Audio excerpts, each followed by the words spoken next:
kita rekam nih.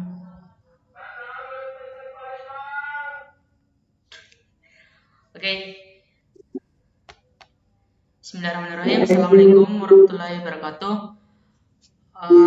Dalam video kali ini kami akan mempresentasikan hasil proyek dari tugas mata kuliah rekayasa perangkat lunak objek yang terdiri dari Muhammad Fahrul Alim, Muhammad Dani Nur, Nasrul Haq, dan Rizal Ma'mun. Kami dari kelas A5 Universitas Muslim Indonesia Fakultas Ilmu Komputer.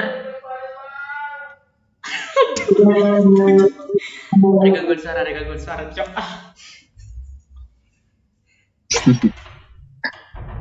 Fokus. Bisa aja nanti dipotong-potong itu. Nggak ada aplikasi edit gue.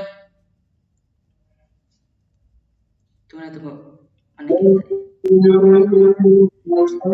Woi, terekam ini kah? Iya, terekam. Saya 56 kah? Nasrul. Woi, slide berapa? Slide 2 sama slide 3 kah? Nasrul, saya 56. Iya, 56 kau. Oke. Kau, Rizal, slide berapa? 34. Berarti saya 12. Ya tinggal slide 2 di saya kayaknya. Itu Nasrul yang slide bundar. Oke.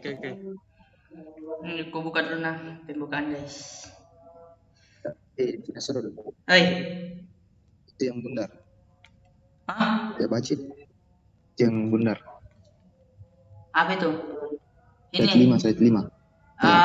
Baca saja kayaknya stage 1, 2, 3, 4, 5, 6 terus langsung masuk sini. Biasa stage 4. Perkenalkan diri, stempel kelas, mata kuliah prodi fakultas. Baik, bismillahirrahmanirrahim. Assalamualaikum warahmatullahi wabarakatuh. Perkenalkan, kami dari kelompok dari kelas A5 yang beranggotakan 4 orang, diantaranya Muhammad Fahrul Alim, Muhammad Dani Nur, Nasrul Haq, dan Rizal Ma'mun. Pada video kali ini kami akan mempresentasikan tugas mata kuliah rekayasa perangkat lunak objek yang berjudul Observasi satu judul studi kasus aplikasi berorientasi objek berskala kompleks sesuai tahapan SWDLC dari Prodi Informatika Fakultas Ilmu Komputer Universitas Muslim Indonesia. Baik, pada slide pertama akan dibacakan oleh Muhammad Fahrul Alim. Baik, terima kasih atas kesempatan yang diberikan. Baik, saya akan membacakan materi yaitu Traveloka. Traveloka adalah layanan dan situs e-commerce yang tersedia dalam berbagai bahasa, mengklasifikasikan produk dan layanannya dalam kategori perjalanan, layanan lokal, dan layanan keuangan. Aplikasi ini telah diunduh lebih dari 100 juta kali dan memiliki sekitar 40 juta pengguna aktif bulanan. Situs web tersebut diklaim berisi sekitar 150 maskapai yang mencakup total 200.000 rute penerbangan domestik dan internasional. Lebih dari 2.500.000 hotel, villa, dan penginapan di 100 negara juga terdaftar. Menurut Traveloka, ini memungkinkan untuk mencari dan memesan di bidang-bidang seperti transportasi dan penginapan, dan juga menyediakan produk dan layanan gaya hidup, misalnya tiket atraksi, aktivitas, sewa mobil, dan voucher restoran. Layanan pelanggan disediakan 24 sampai 24/7 dalam bahasa lokal. Platform ini mengizinkan 4 metode komunikasi pada tahun 2017. Portal desktop, portal seluler, aplikasi iOS dan Android, dan panggilan langsung. Baik, terima kasih Pak Fahrul Alim. Kemudian pada slide selanjutnya akan dibacakan oleh Rizal Ma'mun.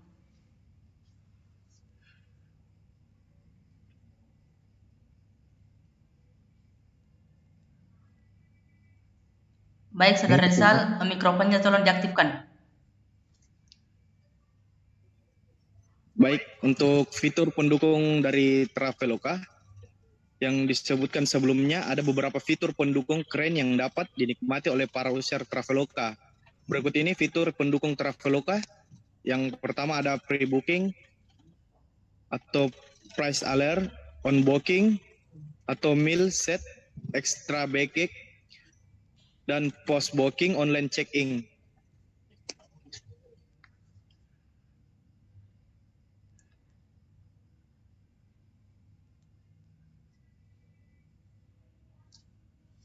Lanjut.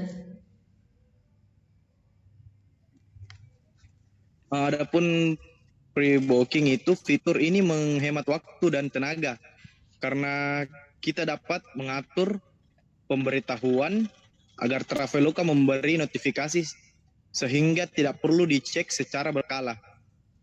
On booking, walaupun bandara telah menyediakan layanan ini, tapi dengan Traveloka memudahkan para pelaku perjalanan agar tidak perlu susah mengantri.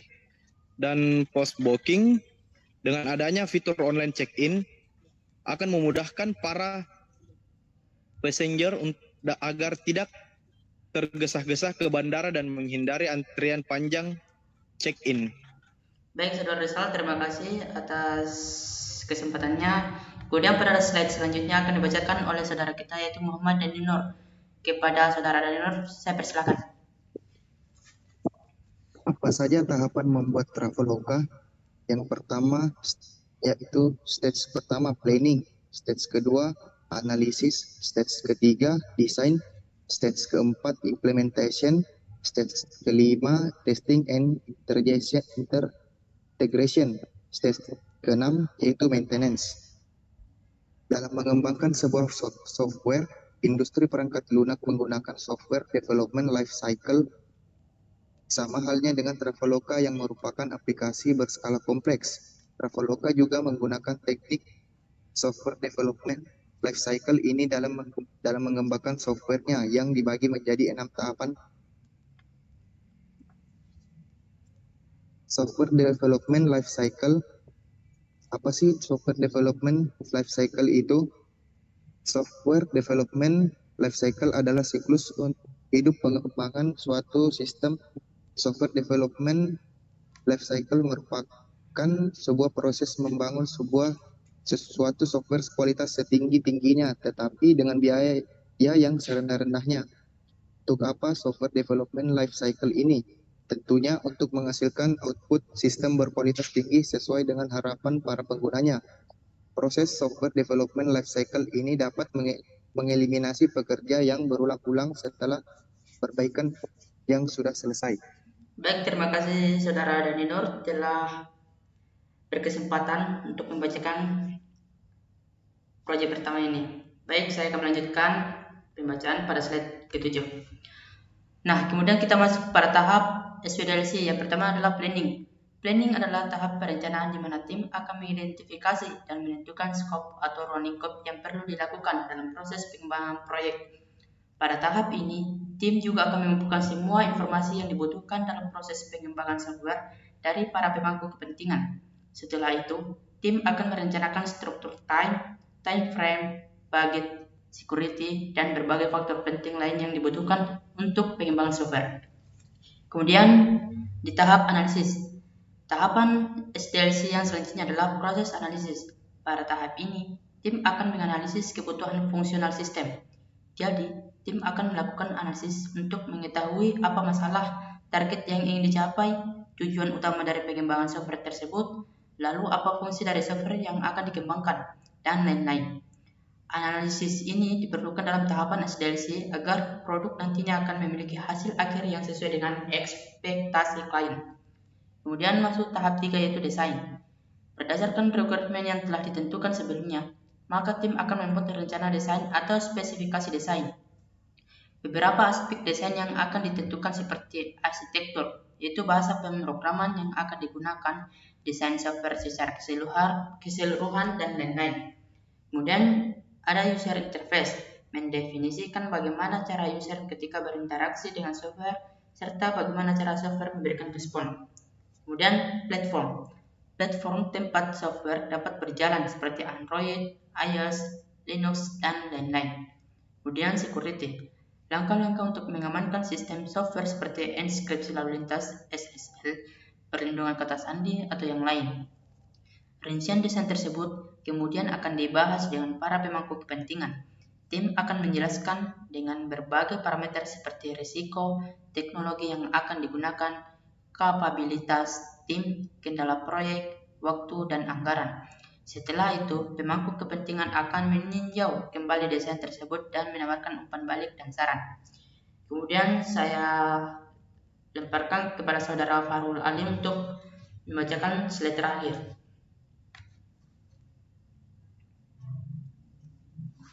Baik, saya akan bacakan slide berikutnya, yaitu 4 implementasi. Setelah fase pengujian perangkat lunak selesai dan tidak ada bug yang tersisa pada sistem, maka tahap implementasi dapat dimulai. Tahap ini biasanya juga disebut sebagai tahap deployment. Tujuan dari tahap ini adalah untuk mendeploy perangkat lunak ke lingkungan produksi sehingga user dapat mulai menggunakannya. Fase ini melibatkan penginstalan aktual dari sistem yang baru dikembangkan untuk proyek sederhana. Contoh deployment seperti menerapkan kode ke server web. Sedangkan untuk proyek pengembangan software berskala besar, deployment akan melibatkan proses integrasi dengan banyak sistem berbeda. Meskipun demikian, banyak perusahaan memilih agar produk akhir dapat pertama kali dirilis dalam segmen terbatas dan diuji di lingkungan bisnis, atau UAT, User Acceptance Testing. Sebelum benar-benar dirilis ke pasar, hal ini juga dilakukan untuk meminimalisir adanya masalah yang ditemukan oleh users setelah produk dirilis ke pasar. Kelima, testing and integration. Tahapan SLDC ini akan melibatkan para software quality assurance atau Q&A untuk melakukan pengujian pada sistem dan menilai apakah software dapat bekerja sesuai dengan fungsionalitas yang diharapkan. Tim QA akan menguji semua area software untuk memastikan bahwa sistem terbebas dari cacat, error, ataupun bug. Jika ternyata masalah ditemukan di dalam software yang dikembangkan, maka tim QA akan menginformasikannya dengan tim pengembang agar perbaikan dapat segera dilakukan. Proses ini berlanjut hingga software benar-benar terbebas dari bug, bekerja stabil dan berfungsi sesuai harapan. Selanjutnya, maintenance. Tahapan SLDC yang terakhir adalah proses maintenance atau pemeliharaan software.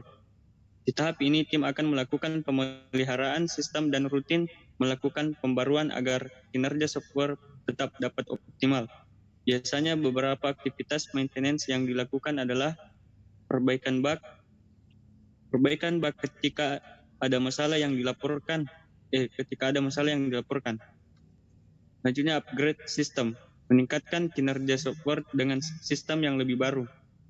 Peningkatan fitur, menambahkan fitur atau fungsionalitas pada software yang dikembangkan. Baik, terima kasih. Baik, itulah presentasi dari kelompok kami. Jika ada kesalahan kata, mohon dimaafkan. Kami akhiri. Wassalamualaikum warahmatullahi wabarakatuh. Waalaikumsalam. Waalaikumsalam warahmatullahi wabarakatuh.